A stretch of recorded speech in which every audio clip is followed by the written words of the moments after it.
तो मैं विकी गुप्ता आप सबका स्वागत करता हूं एक बार फिर से आपके अपने YouTube channel Gupta GS teaching centre में। तो दोस्तों आज हम डिस्कस करेंगे जीव विज्ञान यानी बायोलॉजी से संबंधित 50 प्रश्नों का एक ज़बरदस्त सीरीज लेकर आया हूं जो आपके आने वाले एग्जाम के लिए बहुत इंपॉर्टेंट होगा। ठीक है, तो चलिए शुरू करते हैं आज का सबसे पहला सवाल से। तो सबसे पहला सवाल है कि जीव विज्ञान एवं जंतु विज्ञान का पिता किसे कहा जाता है। तो जीव विज्ञान एवं जंतु विज्ञान का पिता कहा जाता है अरस्तु को। ठीक है, किसे कहा जाता है? अरस्तु को जीव विज्ञान एवं जंतु विज्ञान का पिता कहा जाता है। नेक्स्ट है चिकित्सा विज्ञान का पिता किसे कहा जाता है।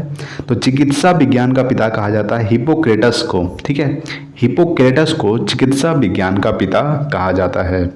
नेक्स्ट है 3 नंबर, कोशिका का खोज कब और किसने किया था। तो कोशिका का खोज किया था 1665 ईस्वी को रॉबर्ट हुक ने किया था। किसने किया था? 1665 ईस्वी को रॉबर्ट हुक ने कोशिका का खोज किया था। कब किया था? 1665 ईस्वी को किसने किया था? तो रॉबर्ट हुक ने किया था।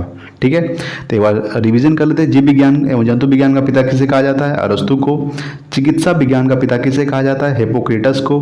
कोशिका का खोज कब और किसने किया था? तो 1665 ईस्वी को रॉबर्ट हुक ने किया था।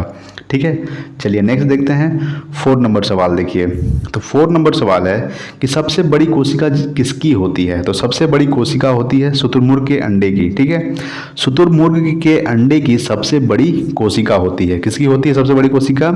शुतुरमुर्ग के अंडे की। नेक्स्ट है 5 नंबर, पत्तियों का रंग पीला किसके कारण होता है। तो पत्तियों का रंग जो पीला है ये कैरोटीन के कारण होता है। किसके कारण होता है? कैरोटीन के कारण पत्तियों का जो रंग होता है वो पीला होता है। अगर आपसे सवाल पूछेगा कि पत्तियों का रंग हरा किसके कारण होता है, तो पत्तियों का रंग जो है हरा क्लोरोफिल के कारण होता है। क्लोरोफिल के कारण होता है। ठीक है, और क्लोरोफिल में मैग्नीशियम पाया जाता है। क्या पाया जाता है? मैग्नीशियम। यानी पूछेगा सवाल कि पत्तियों का रंग हरा किसके कारण होता है? क्लोरोफिल के कारण। और क्लोरोफिल में कौन सा तत्व पाया जाता है? तो क्लोरोफिल में मैग्नीशियम पाया जाता है। ठीक है, नेक्स्ट है 6 नंबर, फलों के छिलके एवं फूलों में क्या पाया जाता है। तो फलों के छिलके एवं फूलों में पाया जाता है क्लोरोप्लास्ट। क्या पाया जाता है?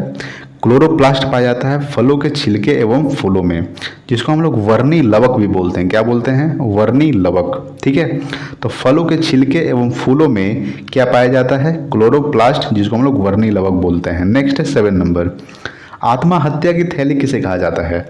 तो आत्महत्या की थैली लाइसोसोम को कहा जाता है। किसे कहा जाता है? लाइसोसोम को आत्महत्या की थैली कहा जाता है। तो रिवीजन कर लेते हैं। सबसे बड़ी कोशिका शुतुरमुर्ग के अंडे की कोशिका होती है। पत्तियों का रंग नीला किस कारण पीला किसके कारण होता है? तो कैरोटीन के कारण पीला होता है। सवाल पूछेगा कि पत्तियों का रंग हरा किस कारण होता है, तो क्लोरोफिल के कारण। ठीक है, क्लोरोफिल के कारण पत्तियों का रंग हरा होता है और क्लोरोफिल में मैग्नीशियम पाया जाता है। ठीक है, फलों के छिलके एवं फूलों में क्या पाया जाता है, तो क्लोरोप्लास्ट पाया जाता है। क्लोरोप्लास्ट को वर्णिक लवक बोलते हैं। आत्महत्या की थैली किसे कहा जाता है, तो लाइसोसोम को आत्महत्या की थैली कहा जाता है। ठीक है, नेक्स्ट देखते हैं 8 नंबर सवाल। देखिए 8 नंबर सवाल है कि power house of the cell किसे कहा जाता है। तो power house of the cell mitochondria को कहा जाता है। किसे कहा जाता है, माइटोकॉन्ड्रिया को power house of the cell यानी शक्ति गृह कहा जाता है। किसे कहा जाता है, माइटोकॉन्ड्रिया को। नेक्स्ट 9 नंबर कि राइबोसोम किससे बने होते हैं। तो राइबोसोम जो है ये आरएनए एवं प्रोटीन के बने होते हैं। किसके बने होते हैं, आरएनए। आरएनए का फुल फॉर्म क्या होता है, आरएनए। ठीक है, एक होता है डीएनए। तो आरएनए का फुल फॉर्म होता है राइबो न्यूक्लिक एसिड। ठीक है, और डीएनए का फुल फॉर्म होता है deoxyribo nucleic acid. Ribo nucleic acid, deoxyribo nucleic acid. ठीक है, आरएनए का full form ribo nucleic acid, DNA का full form deoxyribo nucleic acid. यानी कि राइबोसोम किसके बने होते हैं, तो आरएनए एवं प्रोटीन के बने होते हैं। नेक्स्ट है 10 नंबर, प्रोटीन का फैक्ट्री किसे कहा जाता है। तो प्रोटीन का फैक्ट्री राइबोसोम को कहा जाता है। किसे कहा जाता है, राइबोसोम को प्रोटीन का फैक्ट्री कहा जाता है। नेक्स्ट है 11 नंबर कि मनुष्य में कितने जोड़े क्रोमोसोम पाए जाते हैं। तो मनुष्य में 23 जोड़े यानी कि 46। जोड़ा पूछेगा तो 23 जोड़े, अगर नॉर्मल पूछेगा तो कितना पाया जाता है। ठीक है, मनुष्य में तो 46 क्रोमोसोम पाया जाता है, जोड़ा 23 जोड़ा पाया जाता है। तो रिवीजन कर लेते हैं। Power house of the cell mitochondria को कहा जाता है। राइबोसोम किसके बने होते हैं, तो आरएनए एवं प्रोटीन के। प्रोटीन का फैक्ट्री किसे कहा जाता है, तो राइबोसोम को प्रोटीन का फैक्ट्री कहा जाता है। मनुष्य में कितने जोड़े क्रोमोसोम पाए जाते हैं? तो 23 जोड़े, यानी कि आपसे पूछेगा कि क्रोमोसोम कितना पाया जाता है तो 46, जोड़ा पूछेगा तो 23 जोड़े। ठीक है, नेक्स्ट देखते हैं, अगला है 12 नंबर सवाल। देखिए तो 12 नंबर सवाल है कि सबसे बड़ा पुष्प कौन सा है? तो रेफ्लोसिया। ठीक है, रेफ्लोसिया जो है सबसे बड़ा पुष्प है, यानी कि फूल है। ठीक है, चलिए नेक्स्ट देखते हैं, अगला है 13 नंबर सवाल। देखिए 13 नंबर सवाल है कि सबसे छोटा पुष्प कौन सा है? तो सबसे छोटा पुष्प है बुल्फिया। कौन सा है? बुल्फिया जो है सबसे छोटा पुष्प है। नेक्स्ट है 14 नंबर कि शैवालों का अध्ययन क्या कहलाता है? तो शैवालों का अध्ययन कहलाता है फाइकोलॉजी। क्या कहलाता है? फाइकोलॉजी शैवालों का अध्ययन कहलाता है।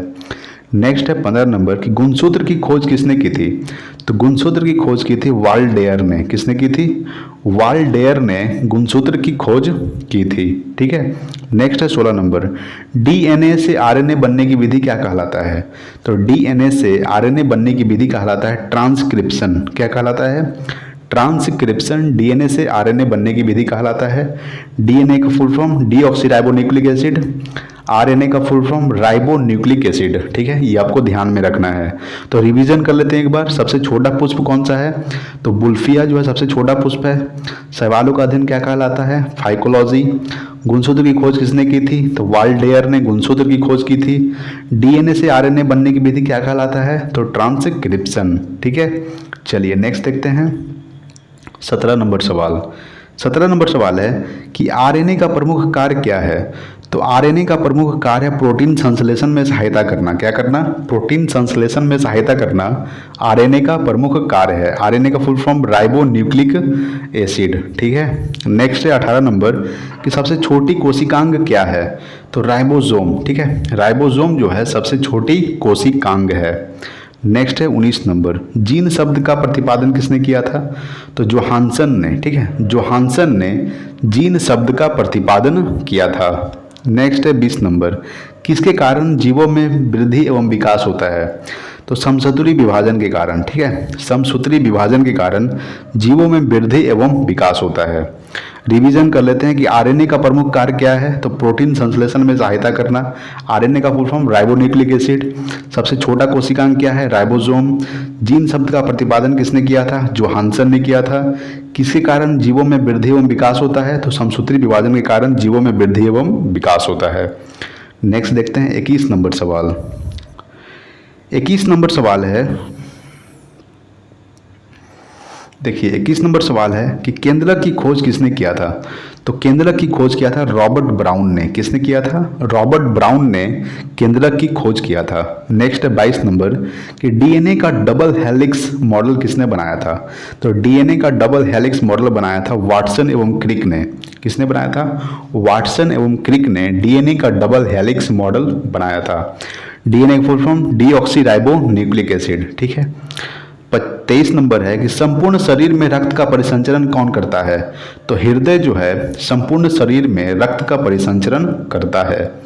नेक्स्ट है 24 नंबर कि मनुष्य के शरीर में कितना लीटर रक्त रहता है? तो 5 से 6 लीटर। ठीक है, यानी कि एक मनुष्य के शरीर में 5 से 6 लीटर रक्त रहता है, यानी कि खून रहता है, यानी कि ब्लड रहता है। ठीक है, रिवीजन कर लेते हैं, केंद्र की खोज किसने किया था? तो रॉबर्ट ब्राउन ने।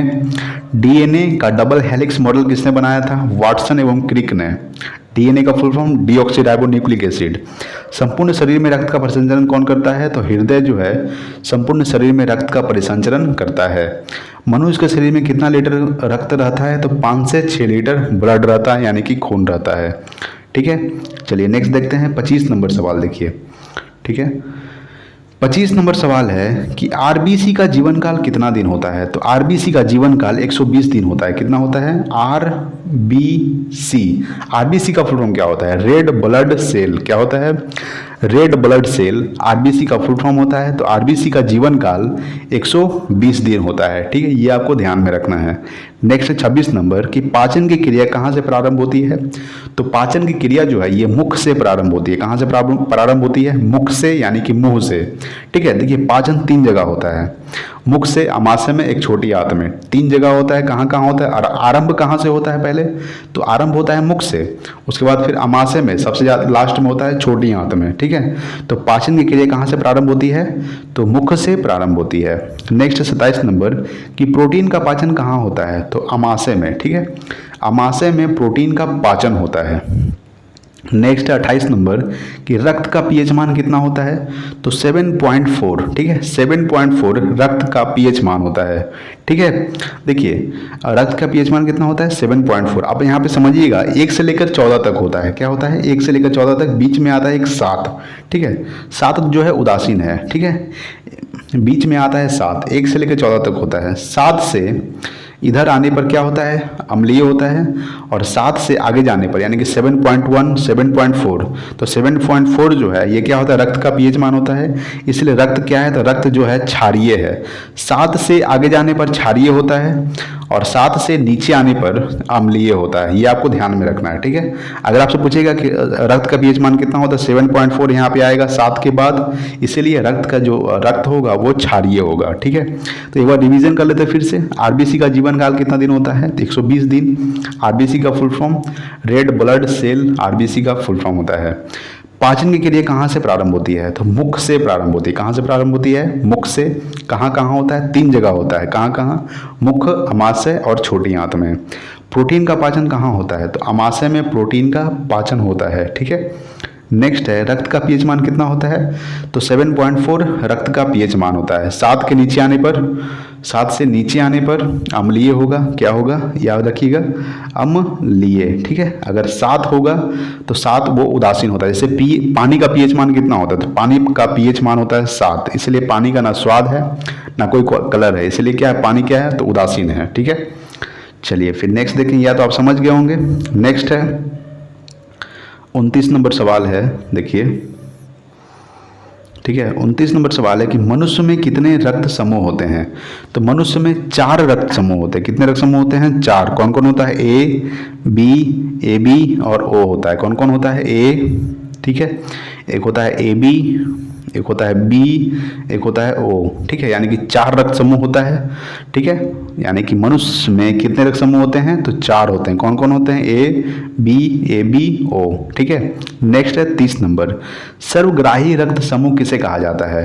तो सर्वग्राही रक्त समूह कहा जाता है ए बी पॉजिटिव को। यहाँ पे समझिएगा, ग्राही मतलब क्या होता है? यहाँ पे आपको समझाना है। ग्राही का मतलब होता है ग्रहण करना। ठीक है, यानी कि ए बी पॉजिटिव जो है ये सिर्फ रक्त ले सकता है, ये दे नहीं सकता। ठीक है, यानी कि सिर्फ ग्रहण कर सकता है। ठीक है, यानी कि ए बी पॉजिटिव जो है ये सर्वग्राही होता है, यानी कि रक्त को सिर्फ ग्रहण कर सकता है, यानी कि ले सकता है। ए बी पॉजिटिव वाले जो ग्रुप के लोग होंगे वो ब्लड को दे नहीं सकता। ठीक है, नेक्स्ट है 31 नंबर कि सर्वदाता रक्त समूह किसे कहा जाता है? तो ओ को। ठीक है, ओ पॉजिटिव को सर्वदाता रक्त समूह कहा जाता है। यहाँ समझिएगा, सर्वदाता यानी कि सभी को दे सकता है, दाता यानी दान करना। ठीक है, यहाँ से समझ सकते हैं कि ओ ग्रुप वाले जितने भी व्यक्ति होंगे वो दान दे सकता है ब्लड ग्रुप को। ठीक है, सर्वग्राही यानी कि ए बी पॉजिटिव वाले लोग सिर्फ ले सकते हैं, दे नहीं सकते हैं। और ये क्या है? ओ जो है ये सिर्फ दे सकता है। ठीक है, नेक्स्ट है 32 नंबर कि रक्त समूह की खोज कब और किसने किया था? तो 1901 में किया था। किसने किया था? लैंडस्टीनर ने। ठीक है, लैंडस्टीनर ने 1901 में रक्त समूह की खोज किया था। नेक्स्ट है 33 नंबर, एक बार रक्त संचरण पूरे शरीर में कितना समय लगता है? तो एक बार में रक्त संचरण जो है पूरे शरीर में 23 सेकंड लगता है। कितना सेकंड? 23 सेकंड। रिवीजन कर लेते हैं। 29 नंबर सवाल था कि मनुष्य में कितने रक्त समूह होते हैं? तो 4 होते हैं। कौन कौन होता है? ए बी ओ होता है। ठीक है, सर्वग्राही होता है ए बी पॉजिटिव, यानी कि सर्वग्राही रक्त समूह किसे कहा जाता है? तो ए बी पॉजिटिव को, यानी सिर्फ ग्रहण कर सकता है। ठीक है, सर्वदाता तो ओ को, यानी कि सभी को दे सकता है। रक्त समूह की खोज कब और किसने किया था? तो 1901 में लैंडस्टीनर ने किया था। एक बार रक्त संचरण पूरे शरीर में कितना समय लगता है? तो 23 सेकंड लगता है। ठीक है, चलिए नेक्स्ट देखते हैं। 34 नंबर सवाल देखिए। 34 नंबर सवाल है कि WBC का जीवन काल कितना दिन होता है। तो WBC का जीवन काल होता है 1 से 4 दिन। कितना होता है? 1 से 4 दिन। हम आपको बताए थे कि RBC का जीवन काल कितना होता है, तो 120 दिन होता है। और यहाँ पे WBC है, WBC का जीवन काल कितना होता है, तो 1 से 4 दिन होता है। RBC का full form red blood cell और WBC का full form white blood cell. ठीक है, white blood cell, red blood cell. RBC का जीवन काल 120 दिन, डब्ल्यूबीसी का जीवन काल 101 से 4 दिन। नेक्स्ट 35 नंबर कि सबसे छोटा अनावृत बीजी पादप क्या है, तो वह है जैमिया पिगीमिया। ठीक है, जैमिया पिगीमिया जो है सबसे छोटा अनावृत बीजी पादप है। नेक्स्ट 36 नंबर कि मनुष्य के शरीर में रक्त की मात्रा शरीर के भार का कितना परसेंट होता है, वो होता है 7%। यानी मनुष्य के शरीर में रक्त की मात्रा शरीर के भार का 7% होता है। नेक्स्ट 37 नंबर आरबीसी एवं डब्ल्यूबीसी का निर्माण कहाँ होता है, तो अस्थि मज्जा में। ठीक है, अस्थि मज्जा में आरबीसी एवं डब्ल्यूबीसी का निर्माण होता है। ये आपके लिए इंपॉर्टेंट है, इस पे आप स्टार लगा सकते हैं। ठीक है, यानी कि आरबीसी एवं डब्ल्यूबीसी का निर्माण होता है अस्थि मज्जा में। आरबीसी का full form red blood cell, WBC का full form white blood cell. ठीक है, आरबीसी का जीवन काल 120 दिन, डब्ल्यूबीसी का जीवन काल 1 से 4 दिन। नेक्स्ट देखते हैं 38 नंबर सवाल देखिए। ठीक है, 38 नंबर सवाल है कि शरीर का रक्त बैंक किसे कहा जाता है, तो शरीर का रक्त बैंक कहा जाता है पलीहा को। ठीक है, पलीहा को शरीर का रक्त बैंक यानी ब्लड बैंक कहा जाता है। ठीक है, पलीहा को ब्लड बैंक कहा जाता है शरीर का। नेक्स्ट 39 नंबर कि मनुष्य के हृदय की धड़कन प्रति मिनट कितनी बार धड़कती है, तो 72 बार। ठीक है, मनुष्य के हृदय की धड़कन जो है ये प्रति मिनट 72 बार धड़कती है। नेक्स्ट है 40 नंबर मनुष्य के शरीर में पाए जाने वाला सबसे बड़ा ग्रंथि कौन सी है, तो वो है यकृत, जिसको हम लोग इंग्लिश में लीवर बोलते हैं। क्या बोलते हैं? लीवर। यानी मनुष्य के शरीर में पाया जाने वाला सबसे बड़ा ग्रंथि है यकृत, इंग्लिश में बोलते हैं लीवर। नेक्स्ट है 41 नंबर कि मनुष्य में वृक्क, जिसको हम लोग किडनी बोलते हैं, संख्या कितनी है, यानी कि मनुष्य में वृक्क यानी कि किडनी की संख्या कितनी है मनुष्य में, तो वो है 2। ठीक है, लेफ्ट साइड एक राइट साइड, 2 किडनी है मनुष्य के शरीर के अंदर। वृक्क को किडनी बोलते हैं, किडनी की संख्या 2 है। रिवीजन कर लेते एक बार। शरीर का रक्त बैंक किसे कहा जाता है, तो पलीहा को शरीर का रक्त बैंक कहा जाता है। मनुष्य के हृदय की धड़कन प्रति मिनट कितनी बार धड़कती है, तो 72 बार। मनुष्य के शरीर में पाए जाने वाला सबसे बड़ी ग्रंथि कौन सी है, यकृत, जिसको इंग्लिश में लीवर बोलते हैं। मनुष्य में वृक्क यानी कि किडनी संख्या कितनी है, तो 2 किडनी है। ठीक है, नेक्स्ट देखते हैं 42 नंबर सवाल देखिए। 42 नंबर सवाल है कि 24 घंटे में मनुष्य लगभग कितनी लीटर मूत्र उत्सर्जित करता है, तो 1.5 लीटर। ठीक है, यानी कि मनुष्य 24 घंटे में मनुष्य जो है 1.5 लीटर मूत्र उत्सर्जित करता है। क्या करता है? मूत्र। ठीक है, मूत्र में क्या पाया जाता है, तो मूत्र में यूरिया पाया जाता है, यूरिक एसिड पाया जाता है। ठीक है, नेक्स्ट 43 नंबर कि खोपड़ी में हड्डियों की संख्या कितनी होती है, तो खोपड़ी में हड्डियों की संख्या 8 होती है। ठीक है, कितनी होती है? 8। खोपड़ी में हड्डियों की संख्या 8 होती है। ठीक है, अगर आपसे पूछेगा कि पूरा सिर में कितना हड्डी होती है, तो 29 होती है। ठीक है, नेक्स्ट है 44 नंबर कि शरीर की सबसे छोटी हड्डी कौन सी है, तो शरीर की सबसे छोटी हड्डी है कान की हड्डी, जिसको हम लोग अस्टेपिस बोलते हैं। क्या बोलते हैं? अस्टेपिस। कान की हड्डी शरीर की सबसे छोटी हड्डी है, जिसको हम लोग अस्टेपिस बोलते हैं। ठीक है, नेक्स्ट 45 नंबर कि पीयूष ग्रंथि को क्या कहा जाता है, तो पीयूष ग्रंथि को मास्टर ग्लैंड ग्रंथि कहा जाता है। क्या कहा जाता है? मास्टर ग्लैंड ग्रंथि पीयूष ग्रंथि को कहा जाता है। ठीक है, देखिए रिवीजन करते हैं एक बार। 24 घंटे में मनुष्य लगभग कितना लीटर मूत्र उत्सर्जित करता है, तो 1.5 लीटर। ठीक है, मूत्र में क्या पाया जाता है? Uric acid. ठीक है, मूत्र में क्या पाया जाता है? कौन सा एसिड पाया जाता है, तो यूरिक एसिड पाया जाता है मूत्र में। खोपड़ी में हड्डियों की संख्या कितनी होती है, तो 8 होती है। ठीक है, अगर आपसे पूछेगा कि पूरे सिर में कितनी हड्डी होती है, तो 29 होती है, यानी कि पूरा सिर में यानी पूरा हेड में। ठीक है, जिसको हम लोग पूरा मुंडी भी बोल सकते हैं। नेक्स्ट 44 नंबर कि शरीर की सबसे छोटी हड्डी कौन सी है, तो कान की हड्डी, जिसको हम अस्टेपिस बोलते हैं। ठीक है, पीयूष ग्रंथि को क्या कहा जाता है, तो मास्टर ग्लैंड ग्रंथि पीयूष ग्रंथि को कहा जाता है। नेक्स्ट देखेंगे 46 नंबर सवाल। 46 नंबर सवाल है कि मेडुला ग्रंथि किसको नियंत्रित करता है, तो मेडुला ग्रंथि जो है ये रक्तचाप को नियंत्रित करता है। किसको नियंत्रित करता है? रक्तचाप को। मेडुला ग्रंथि रक्तचाप को नियंत्रित करता है। नेक्स्ट है 47 नंबर, इंसुलिन का स्राव कहाँ से होता है? तो अग्नाशय से होता है। कहाँ से होता है? इंसुलिन का स्राव अग्नाशय से होता है। नेक्स्ट है 48 नंबर, साग सब्जी का अध्ययन क्या कहलाता है? तो साग सब्जी का अध्ययन कहलाता है ओलोरीकल्चर। क्या कहलाता है? ओलेरीकल्चर जो है साग सब्जी का अध्ययन कहलाता है। नेक्स्ट है 49 नंबर, टमाटर का रंग लाल किस कारण होता है? तो लाइकोपीन के कारण। लाइकोपीन के कारण टमाटर का रंग लाल होता है। ठीक है। नेक्स्ट देखेंगे 50 नंबर सवाल, एक और रिवीजन कर लेते हैं कि मेडुला ग्रंथि किसको नियंत्रित करता है? तो रक्तचाप को। इंसुलिन का स्राव कहाँ से होता है? तो अग्नाशय से। अगर आपसे एक सवाल पूछेगा कि इंसुलिन की कमी से कौन सा रोग होता है, तो इंसुलिन की कमी से होता है मधुमेह रोग। कौन सा रोग होता है? मधुमेह रोग होता है इंसुलिन की कमी से। ठीक है। तो इंसुलिन का स्राव कहाँ से होता है? अग्नाशय से। साग सब्जी का अध्ययन क्या कहलाता है? ओलेरीकल्चर। टमाटर का रंग लाल किस कारण होता है? तो लाइकोपीन के कारण।